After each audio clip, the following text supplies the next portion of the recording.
और आर्मी की चौथी और पांचवी गाड़ी और आदिल की गाड़ी के परखच्चे उड़ जाते हैं। और आदिल शाकिर से कहता है अब मुझे दुआओं में याद रखना। और उन्हें इस सर्च ऑपरेशन में 2 मोबाइल मिलते हैं। उसमें क्लियरली दिख रहा था कि सज्जाद भट्ट ने जैश ए मोहम्मद को ज्वाइन कर लिया है।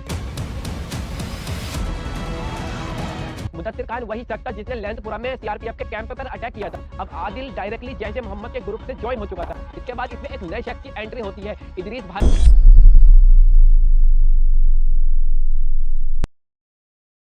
देखिए 14 फरवरी सन 2019 को जो अटैक हुआ था, पुलवामा अटैक, उसके बारे में हम ऑलरेडी सब जानते हैं। मगर उस दिन ये अटैक हुआ कैसे था, कौन कौन इस अटैक में शामिल था और एक्चुअल इस अटैक की प्लानिंग कैसे हुई थी और आदिल को ही इस अटैक के लिए क्यों चुना गया और जैश ए मोहम्मद ने आदिल की वीडियो क्यों लीक की, जबकि उनका काम तो बहुत सक्सेसफुली हो गया था। और पाकिस्तान ने इस अटैक पर क्या कहा और इंडिया में इस अटैक को लेकर जो चार्जशीट फाइल हुई थी, मैं उसकी एक छोटी से छोटी डिटेल आपको एज इट इज बताने की कोशिश करूंगा।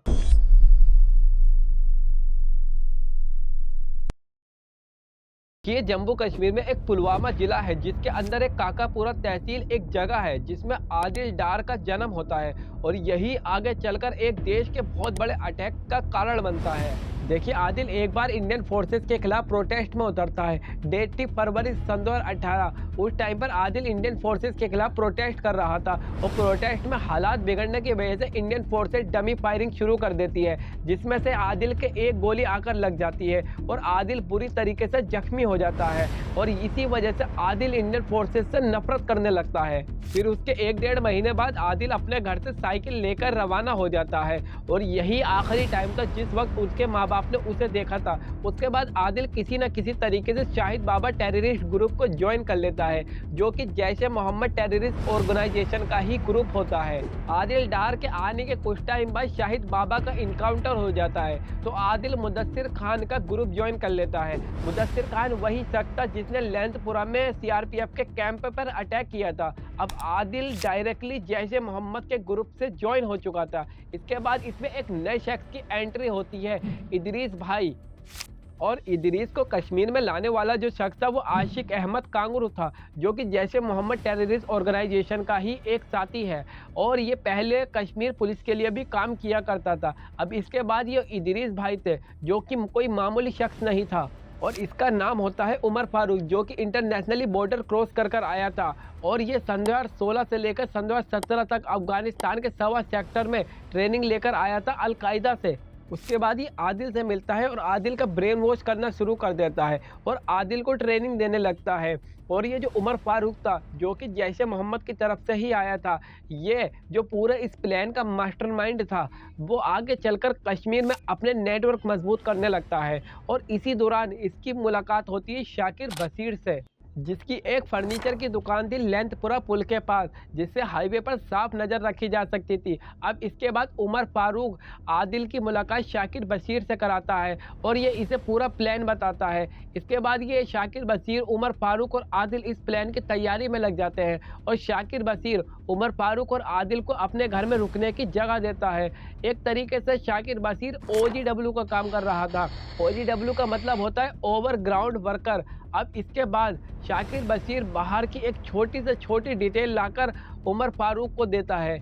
उसके बाद एक और शख्स की एंट्री होती है, सज्जाद भट्ट। सज्जाद भट्ट एक 16 से 17 साल का एक लड़का है।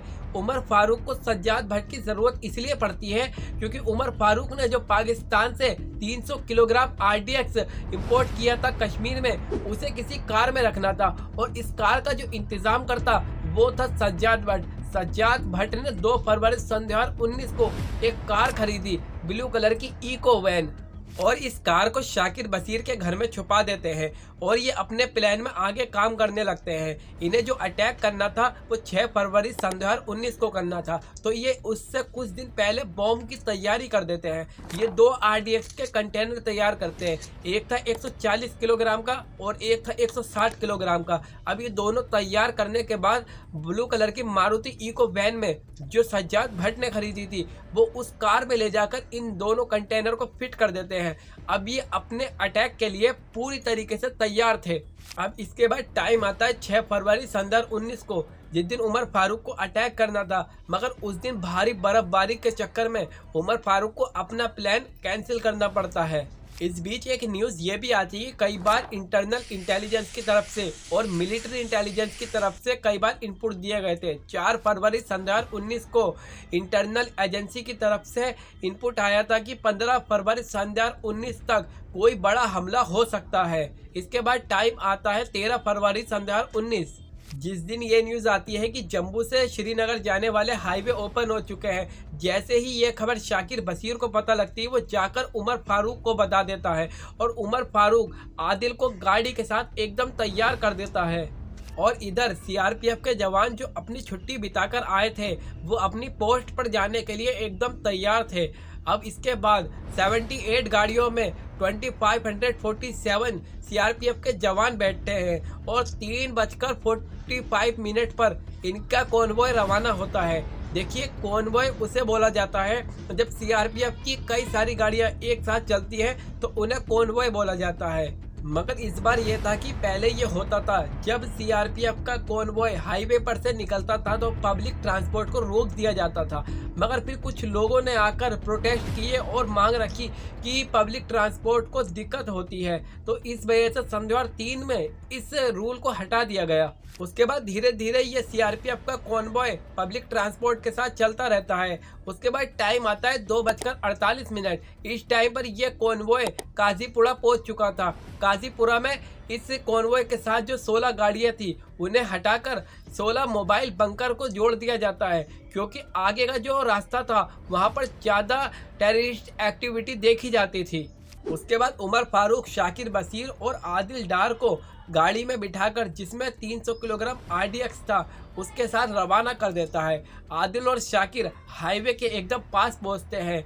आदिल शाकिर को उतारकर अपनी घड़ी देता है और आदिल शाकिर से कहता है, अब मुझे दुआओं में याद रखना। इतना कहकर आदिल वहां से रवाना हो जाता है और इधर सीआरपीएफ का काफिला एग्जैक्ट अवंतीपुरा के लाठी मोड़ पर पहुंच चुका था और अचानक से एक ब्लू कलर की मारुति इको वैन सीआरपीएफ की चौथी और पांचवी गाड़ी के बीच में आ जाती है और जिसे आदिल अहमद डार ड्राइव कर रहा था, वो अपने हाथ में जो बटन होता है वो उसे दबा देता है और एक बहुत बड़ा धमाका होता है और आर्मी की चौथी और पांचवी गाड़ी और आदिल की गाड़ी के परखच्चे उड़ जाते हैं और इसमें 39 आर्मी के जवान शहीद हो जाते हैं और एक रोड ऑपरेटिंग पार्टी का भी आदमी शहीद हो जाता है। उसके बाद सब तरफ पैनिक का माहौल हो जाता है और आर्मी की छठी और तीसरी गाड़ी के जो जवान थे वो भी बहुत बुरी तरीके से इंजर्ड हो जाते हैं। उसके बाद ये खबर पूरे देश में आग की तरह फैल जाती है। उसके बाद उमर फारूक ने आदिल की एक वीडियो लीक की, जो उमर फारूक ने आदिल की वीडियो कुछ टाइम पहले बनाई थी। उसके बाद जम्मू कश्मीर की पुलिस और एनआईए एक बड़े लेवल पर इस अटैक के मास्टरमाइंड को ढूंढना शुरू कर देती है और इस केस की जो जिम्मेदारी दी जाती है वो दी जाती है जम्मू कश्मीर के हेड राकेश पलवाल को।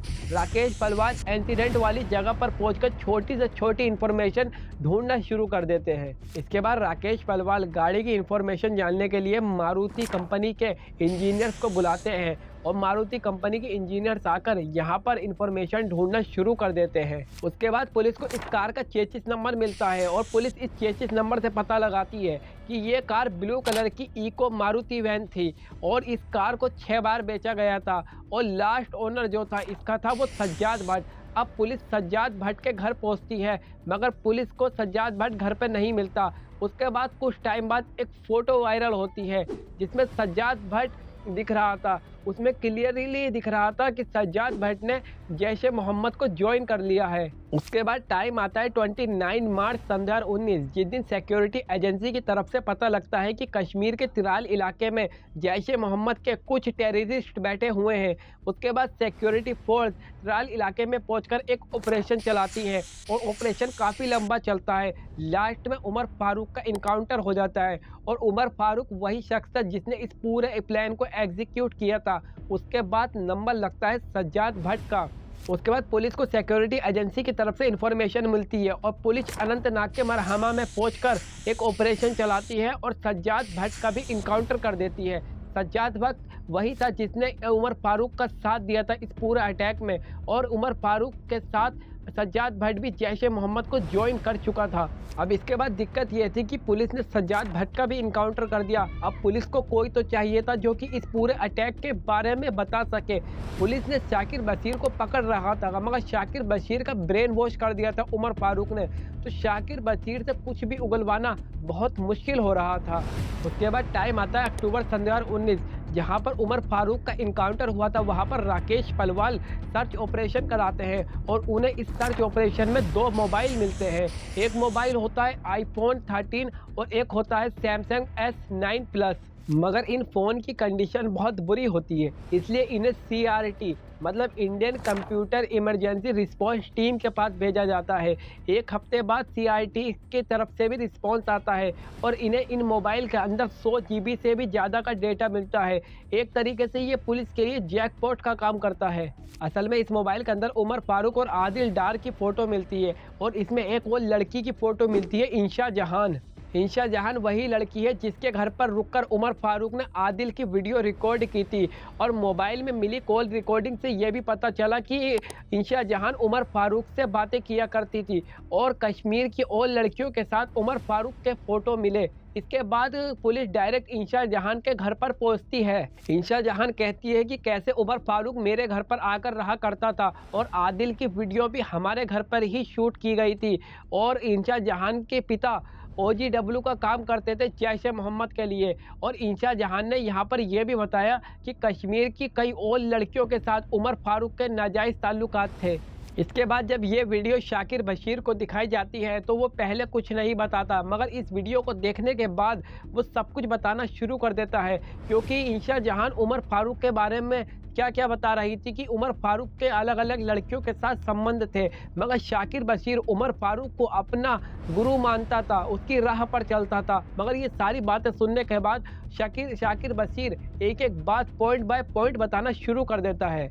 उसके बाद शाकिर बशीर राकेश पलवाल को बताता है कि उमर फारूक ही इदरीस भाई है। इसके बाद शाकिर बशीर सारी इन्फॉर्मेशन बता देता है। इसके बाद NIA अपनी 13,800 पन्नों की फाइल सुप्रीम कोर्ट में सबमिट करता है और बताया कि पाकिस्तान में लोकेटेड जैश ए मोहम्मद की लीडरशिप में इस पूरे अटैक को प्लान किया गया। और इस अटैक में मकसूद अजहर, रऊफ असगर और आमार अलवी, ये तीनों इस अटैक में उमर फारूक से कनेक्ट रहते हैं। और इस अटैक के शुरू होने से लेकर अटैक के ख़त्म होने तक ये पूरा प्लान इन तीनों से ही मिलकर बना था।